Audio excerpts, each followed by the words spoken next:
Hai Fascination, nah kali ini aku akan membahas tentang ramalan tentang 5 hal yang akan menjadi tren skincare pada tahun 2023. Nah, kalian harus tonton video ini sampai selesai untuk membuktikan berapa persen ramalan aku tepat.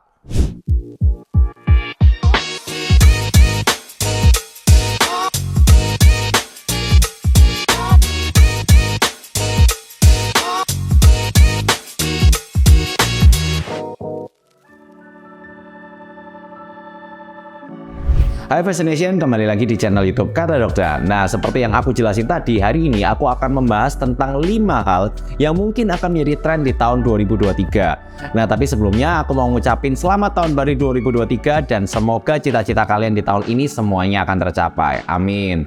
Nah, seperti yang kita tahu sebelumnya, di tahun 2022 itu skincare yang lagi nge-hype adalah retinol.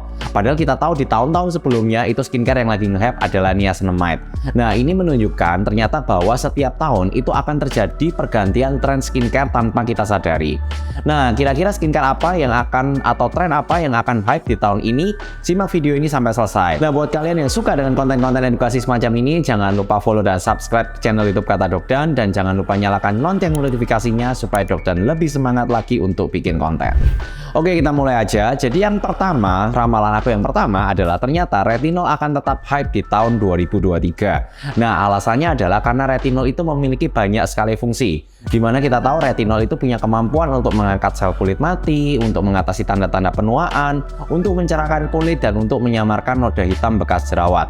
Nah, selain itu, retinol juga ampuh banget untuk mengatasi jerawat yang meradang, karena retinol adalah turunan dari retinoid acid yang seringkali ditemukan pada krim dokter untuk mengatasi jerawat.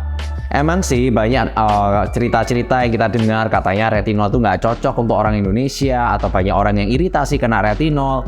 Nah, memang itu bisa aja terjadi karena retinol ini adalah bahan yang sifatnya asam. Nah, tapi kalian nggak perlu khawatir karena di tahun 2023 retinol ini akan banyak anaknya atau akan banyak turunannya. Contohnya yang pertama adalah encapsulated retinol, di mana ini adalah jenis retinol yang ketika kalian olesin pada kulit, dia itu akan dilepaskan secara perlahan-lahan, jadi nggak langsung dilepaskan, sehingga resiko terjadi iritasinya juga akan menjadi lebih rendah. Kemudian yang kedua akan muncul lagi namanya retinol dalam bentuk ester.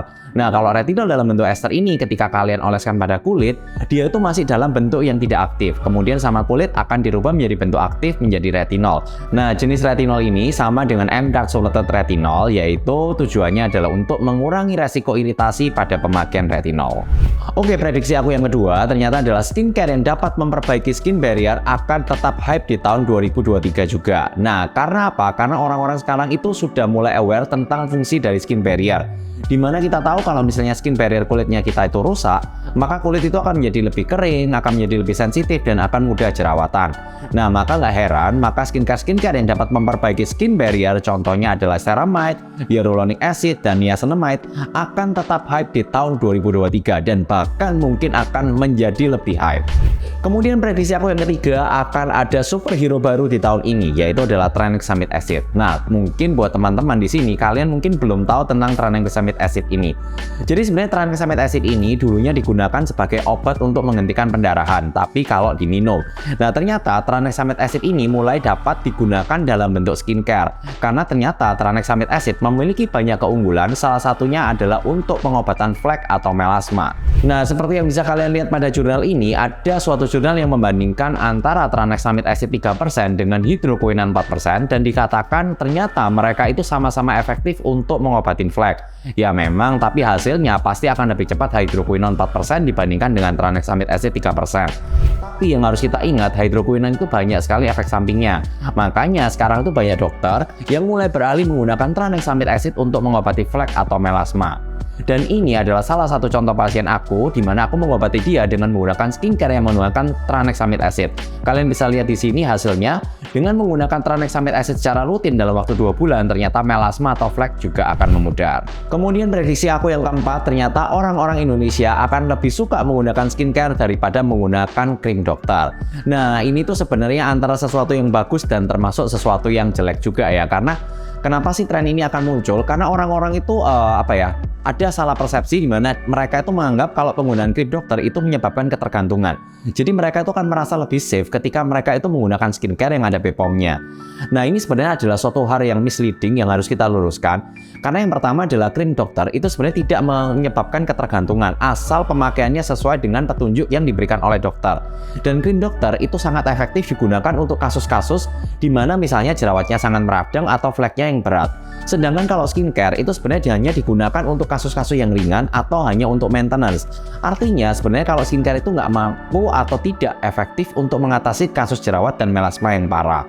Jadi kalian harus lebih bijak memilih mana kapan kalian menggunakan krim dokter dan kapan menggunakan skincare. Kemudian prediksi aku yang kelima adalah di tahun 2023, packaging skincare adalah menjadi faktor penentu utama orang akan mencoba skincare yang baru. Jadi kalau misalnya dulu orang itu beli skincare itu rata-rata adalah tergantung dari kebutuhannya. Jadi orang akan lihat ini skincare-nya gunanya buat apa sih? Bahan aktifnya apa sih? Apakah cocok untuk aku? Nah, itu dulu adalah pertimbangan utamanya. Tapi ternyata di tahun ini, rata-rata skincare yang baru muncul itu adalah skincare dengan packaging yang lucu-lucu. Dan kita tahu bahwa rata-rata orang yang menggunakan skincare adalah perempuan di usia muda. Dan biasanya pada usia seperti ini, itu perempuan itu lebih mudah tergoda dengan packaging yang lucu. Maka nggak heran kalau misalnya di tahun ini, rata-rata orang Indonesia akan mencoba skincare yang baru karena dia lihat packagingnya lucu. Nah, itu tadi 5 prediksi aku tentang tren skincare di tahun 2023. Nah, gimana? Menurut kalian, apakah prediksi aku benar atau tidak? Nah, terlepas dengan kalian setuju atau tidak dengan prediksi aku, terima kasih sudah nonton video ini sampai selesai. Kalau misalnya kalian ada pertanyaan atau kalian mau konsultasi, kalian bisa ketik di kolom komentar. Atau kalau kalian misalnya mau kasih ide untuk konten berikutnya, kalian juga bisa ketik di kolom komentar. Oke, terima kasih dan sampai jumpa di video berikutnya. Bye-bye.